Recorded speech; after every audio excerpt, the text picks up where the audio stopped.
Welcome everyone, this is Dr. Clark from the Center for Weight Loss Success. Today on Losing Weight USA, we're going to talk a little bit about artificial sweeteners. Artificial sweeteners been around for a period of time, some 40, 50 years now, I think, and maybe even longer than that, I guess. And so we're going to talk about them in relationship to kind of food additives, as well as can it affect weight loss? What are the good things about them? What are the bad things about them? And kind of can it help you with weight loss, or does it potentially hinder you from weight loss? And there's really evidence looking at kind of both sides of that. So it's somewhat going to be individualistic. All right. Welcome everyone. Again, this is Losing Weight USA, real-time answers to your weight loss questions, some of the latest updates, as well as a little bit of expert advice. Gives you direct access not only to me, but you should be receiving the health tips and the recipes via the membership portal. And I do encourage you to get into the membership portal. We keep adding more and more things in there. But all the behavior modification classes, all these live webinars get uploaded in there, a lot of exercise stuff, menu recipe ideas. So again, that's one of the best places to actually get lots of different information. If you think of questions while we're going along, just type them into the chat box as we go along. We'll get to them at the end. If you think of things once we're all done, just give us a yell at the Center for Weight Loss Success. The email is success@cfwls.com. Phone number 757-873-1880. All right, so again, we're talking about artificial sweeteners. Let me flip the slides here.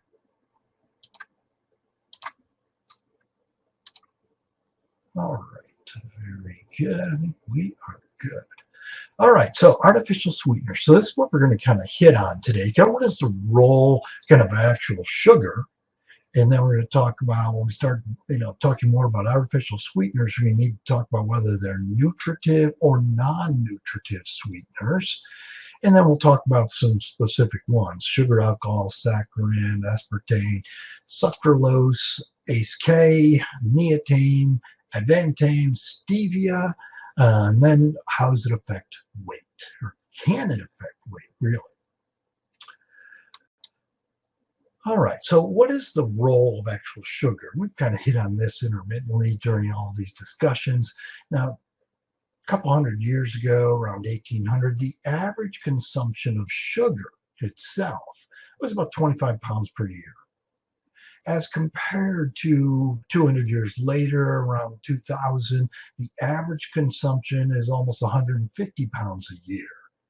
So that's what, 6 times more, 600% increase over a couple hundred years. And has that affected our health then? Okay. So and this is just sugar itself, not just carbohydrate. This is just sugar. So up to about almost 150 pounds a year. That's per person.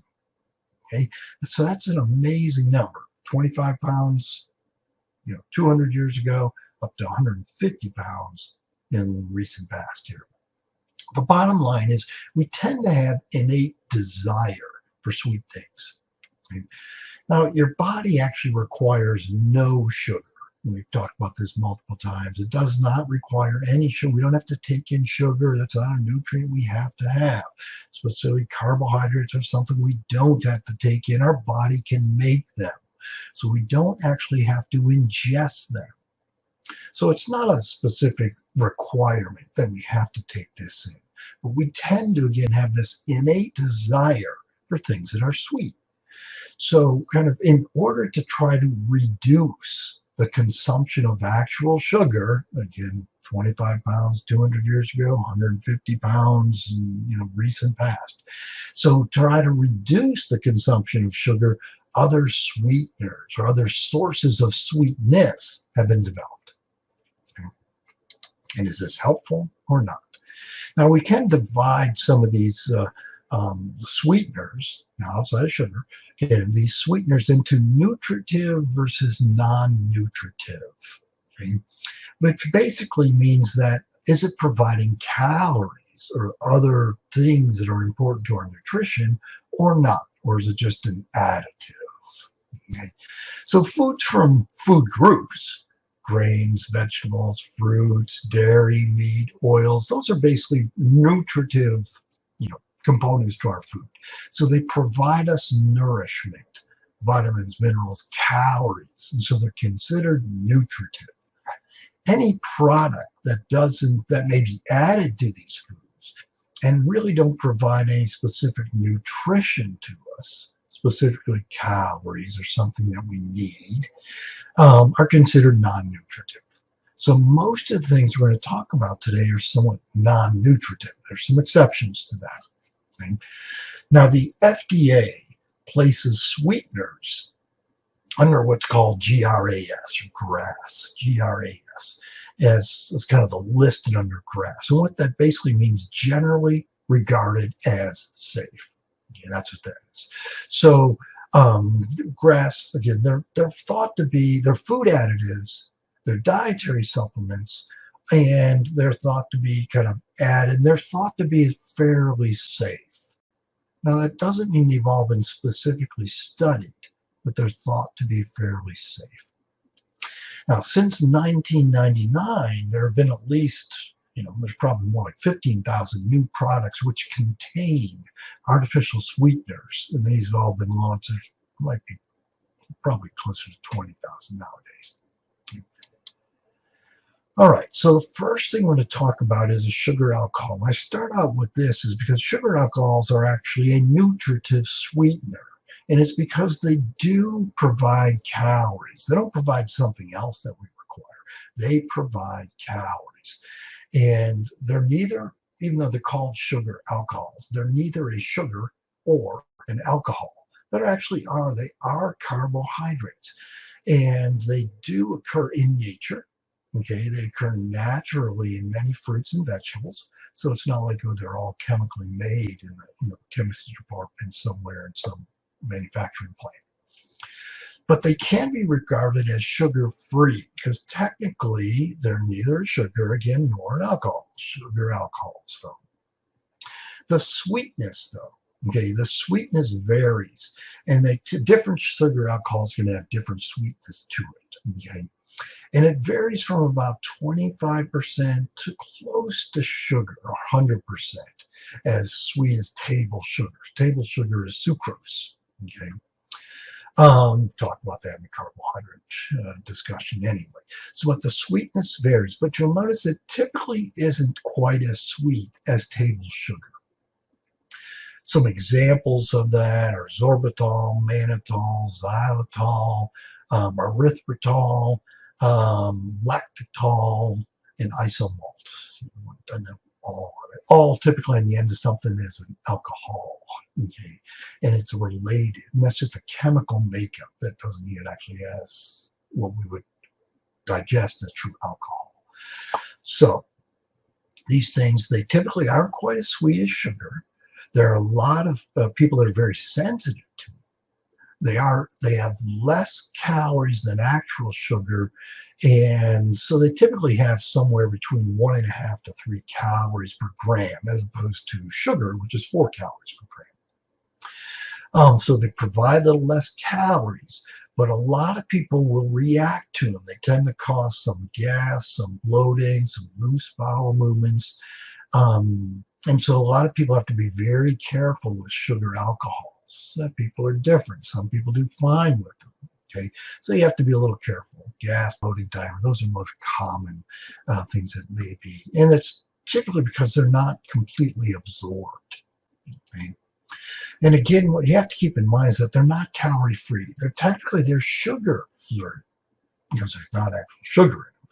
But sugar alcohols can be converted to sugar too. So, and actually alcohol can't be converted to sugar fairly easily.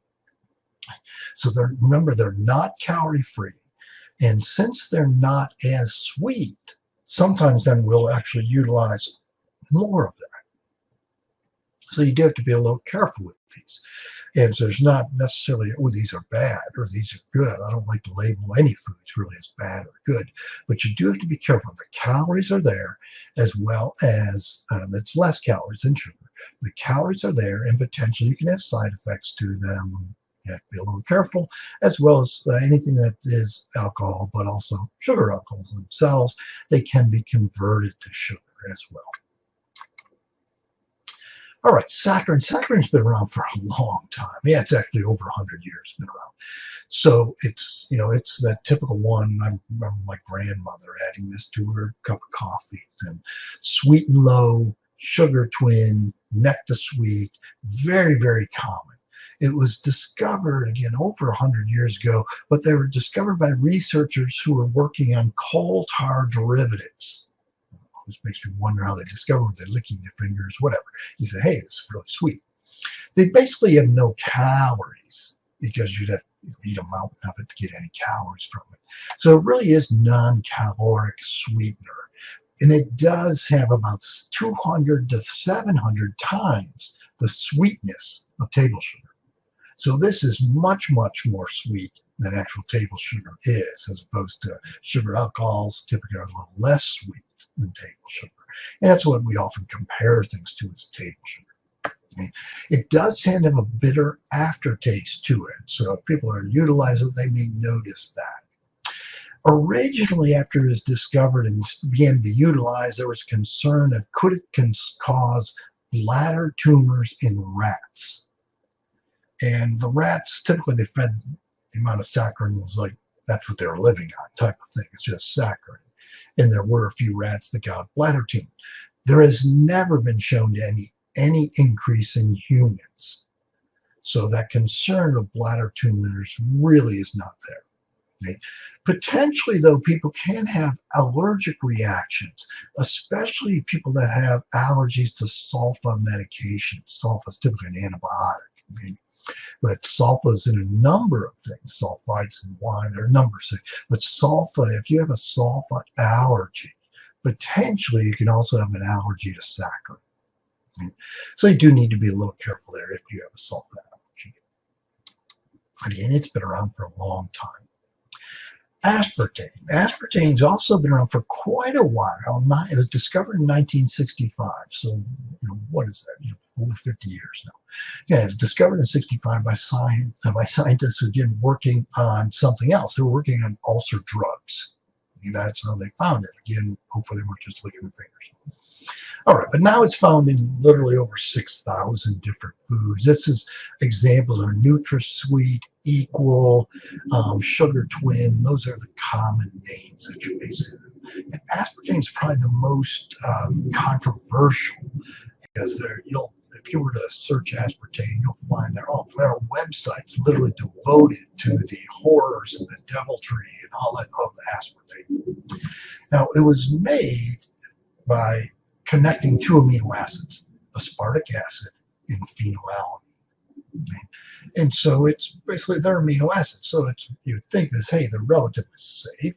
They're just two amino acids. That's all they are. We take in amino acids all the time, and anything that has protein in it, we're taking those protein and made up amino acids. So it's just like taking two amino acids, they're connected together, aspartic acid, phenylalanine. Now, technically then, since they're amino acids, they actually have some calories, but you'd have to eat, a huge pile of this. So practicality, it has no calories. Okay, and since it's about 200 times sweeter than table sugar, it's not like you're going to sit down and eat a pile of this stuff. Okay? Now, people that have to be really careful with aspartame are those who have phenylketonuria or PKU. Anyone who has phenylketonuria, and this is a genetic thing. So typically, if you had it, you'd know it. Okay? People have, because they check for it and when babies are born. So people that do have this, though, cannot break down phenylalanine. And so they have to be really careful about this. There have been some reports, whether it's true, that headaches can be caused by aspartame. Headaches can be caused by all kinds of things, so it's certainly very possible. Again, numerous websites are kind of rail against its use, and this is truly the most controversial sweetener that's out there. Sucralose, which is Splenda. Okay? Splenda, and it's kind of confusing because it sounds like sucrose, but it is. Sucrose is table sugar. Sucralose is Splenda. And this was discovered actually as they were trying to work on new pesticides. Always makes you wonder. Okay, the name again is somewhat confusing because it's similar to sucrose, table sugar. This is sucralose. Okay, now it's made from sugar. Okay, so that's one of the things they'll advertise. It's made from natural sugar. Okay, but there's really nothing natural about it. It's a chemical. It's chemically made by taking sugar and changing it. So its structure is like sugar, but it has chlorine added to it. It's been chlorinated. And chlorine, it's used to kill bacteria in your pool, in your hot tub, that kind of thing. It's like chlorine's been used as a poisonous gas. So chlorine isn't the greatest, safest, absolutely safe to eat in any large quantity at all. Now, again, we're talking about minuscule quantities at any time. But still to completely say that, oh, it's natural like sugar, it's like, well, no, that's not really true. It certainly looks exactly like sugar. It's kind of referred to as kind of a left-handed sugar, and our body doesn't really absorb it, but it has been chlorinated. So kind of made from sugar is kind of a marketing ploy. Sucralose, Splenda, again, has no calories like table sugar does, but the Splenda that you buy, it typically has to have, because the powder would be such a tiny amount, because it's 200 times sweeter than sugar is. They have to add a bulking material to it. So they typically add dextrose or maltodextrin to provide the bulk so that it can be utilized in baking, cooking, and like that. So they have to add bulk to it. So since it's 200 times, you wouldn't use 200 times less in some recipe that's requiring sugar. So, I'll use Splenda instead. Okay, so it's kind of a marketing ploy that there's no calories. The Splenda itself, that's true, it doesn't have the calories in it, but they have to add a bulking agent to it, which is typically dextrose, maltodextrin, and that does have calories to it. Just as an example, if you had a cup of Splenda, okay, a cup of that which was kind of they fluff it up and you buy bags of it like buying a sugar. Okay? A cup has about 96 calories. Now, typically, we're not utilizing a cup in any individual serving. So they can always say an individual serving basically is calorie free, because typically we're using a cup of this, we're making a large something. Okay, so a cup of this has about 96 calories or about 32 grams of carbohydrate in it, as opposed to a cup of sugar. Okay, a cup of sugar has about 768 calories in it.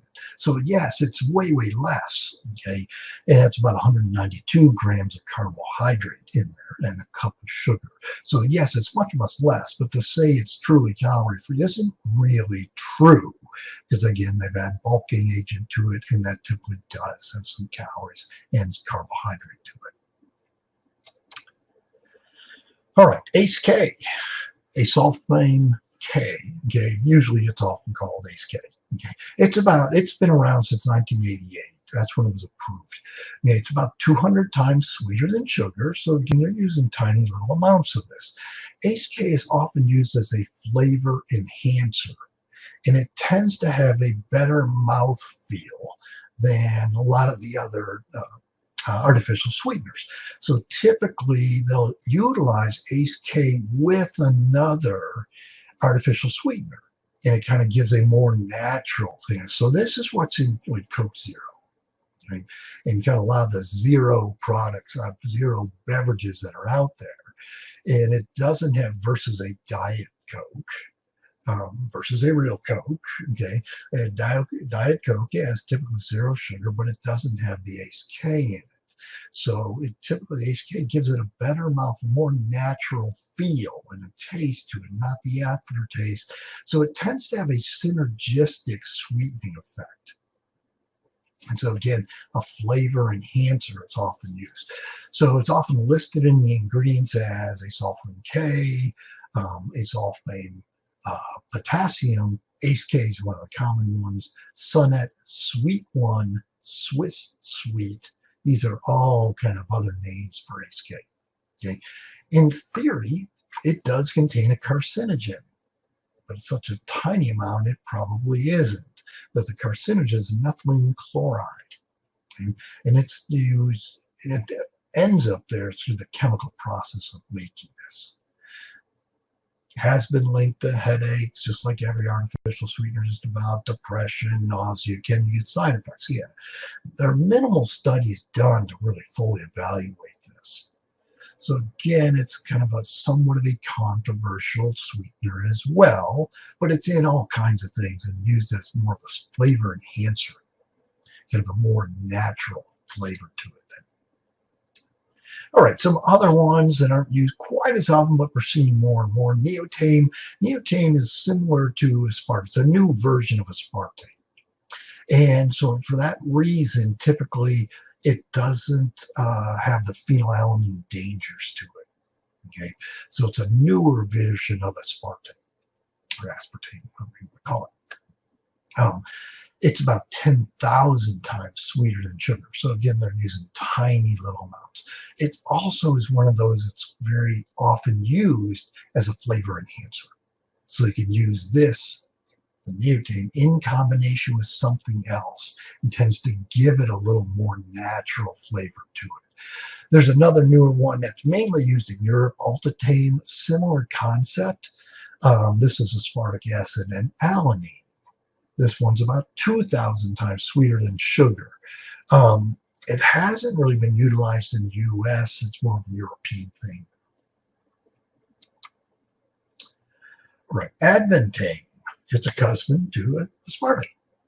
And FDA approved in 2014, so it's been around for a little while. This one is also, thousands of times sweeter than sugar, about 20,000 times sweeter than sugar. And so, but this one does dissolve in water, and it doesn't break down in heat. So again, these then can be utilized in baking and kind of cooking and those type of things. So it has some advantages to other ones. In theory, it has minuscule amounts of phenylalanine, but you'd have to eat about 40,000 packets a day to get the phenylalanine effect if you had PKU. So the safe consumption, if you can eat 40,000 packets of these a day, it's like, good luck. All right, so again, thought to be fairly safe. All right, now we get to one that people talk about all the time. It's kind of, gee, the natural one, stevia. Okay, stevia, the working ingredient is the rebaudioside A, so it's often called Rebiana. Okay, but that's stevia, basically. It's native, and it comes from a plant. Now, just because it comes from a plant doesn't necessarily mean it's, there's no problems with it. Because a lot of poisons come from plants too. So it just because it comes from a plant and it's not made in the chemistry lab, it doesn't necessarily make it so much more safe. Okay. So it comes from a plant that's native to South America, the Stevia rebaudiana. Okay. But now it's being cultivated. It used to be grown, just grown on the wild or found in the wild. But now it's being cultivated for harvesting the sweet leaves of it. This, again, hundreds of times sweeter than sugar, 200, 300 times sweeter than sugar. So very small amounts are used. And it's rebaudioside A, which is the sweetener in it. That's the molecule that's in the plant, in the leaves. Sometimes called only sweet, Truvia, that's probably very common, Purevia, Reb A, Rebiana, or sweet leaf. Okay, there are a number of different brands. Stevia, because it comes from a plant that's a natural thing, can be sold as a dietary supplement. It's a little bit different than the other ones that are just kind of additives to foods there. It has no obvious harmful effects. Yeah, but again, there haven't been that many studies, but it has no obvious harmful effects. And certainly you can say that's more natural. That is true. Again, doesn't necessarily make it more safe because a lot of poisons come from plants too. Nectress, okay, Nectress is makers of Splenda, okay, and it's made from, again, some from plants, from fruits out there. Okay, it's made from monk fruit, molasses, and erythritol. okay, which is a sugar alcohol. Now, monk fruit all by itself is about 150 times sweeter than sugar.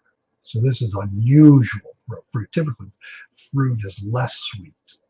Um, Although fructose, which we had a discussion of, fructose is more sweet than actual table sugar. Okay, but monk fruit itself is about 150 times sweeter than sugar.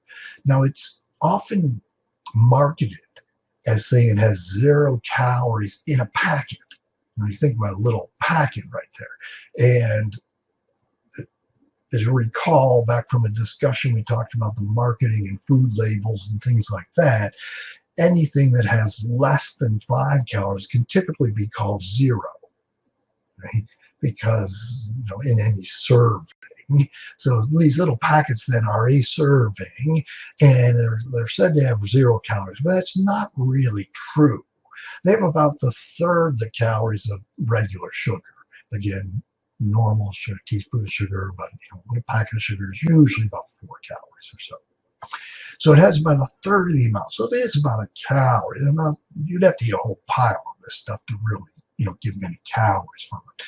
But it's not really true to say it has 0 calories. Again, that's just a legal thing that they can put 0 calories because it has less than 5 in any serving. All right, so now kind of shifting gears, we talked about a number, kind of overview of artificial sweeteners, the different ones, nutritive, non-nutritive, natural, or, plant-made versus made in the chemistry set. Okay? So what about weight gain then? Okay, weight gain and artificial sweeteners. And really the research has actually leaned both ways. It's showing really both possibilities. Potentially it could contribute to weight gain, but also could it help with weight loss? Okay, well, the weight loss is fairly obvious. If you're taking, you're using a sugar substitute, a sweetener substitute, generally much less calories than the actual sugar itself. So you're taking in decreased calories. All right.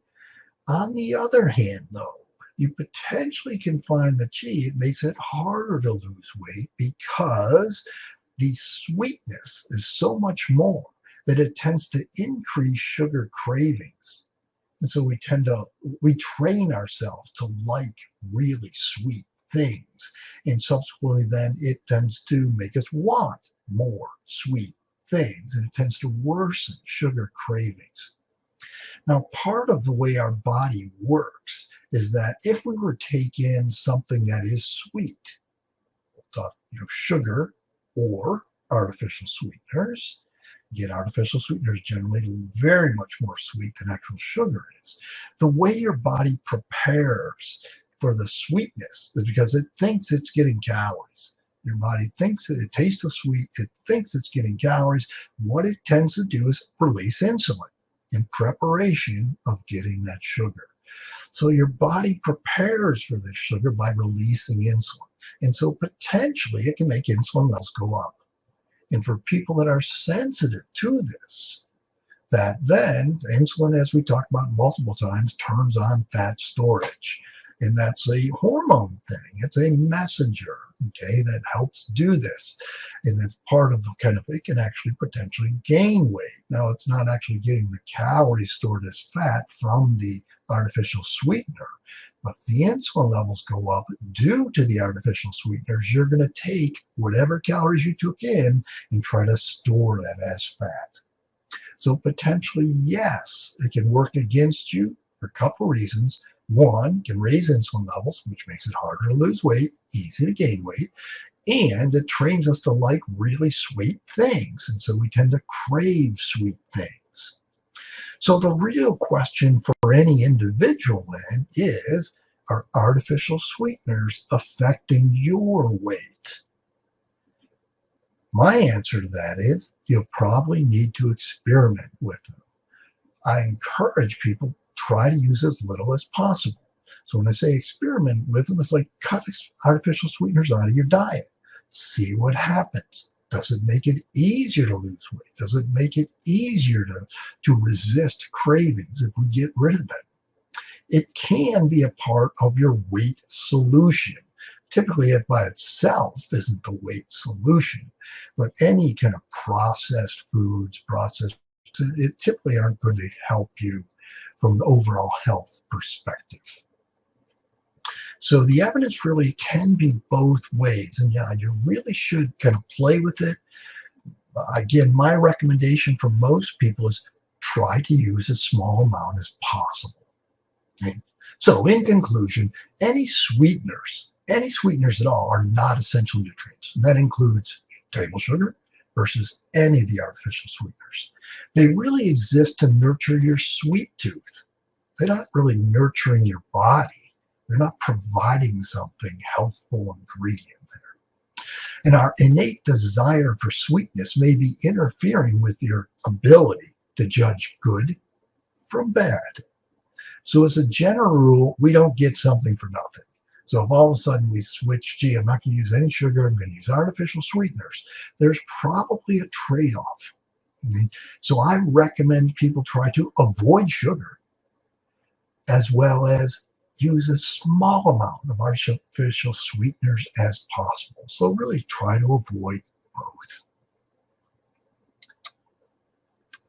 All right, I don't see any questions sitting out there at the moment. If you think your question, this is kind of an interesting topic because artificial sweeteners are so prominent in our, in most food, much of our food, okay, and trying to avoid it. It's typically processed food. So again, I encourage people to try eating whole, eating clean, eating green.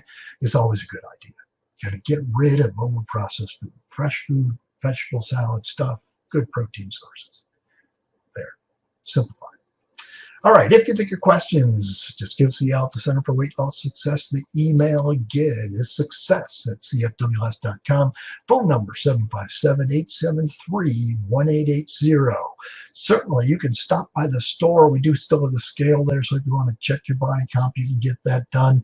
Log into the membership site. I harp on this all the time, and should be receiving health tips as well as the recipes.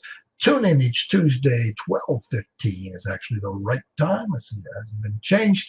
12:15, you should get the emails. Watch for your invite and your email and the link. All right, very good. Well, thank you for listening, everyone. Take care. Have a great day.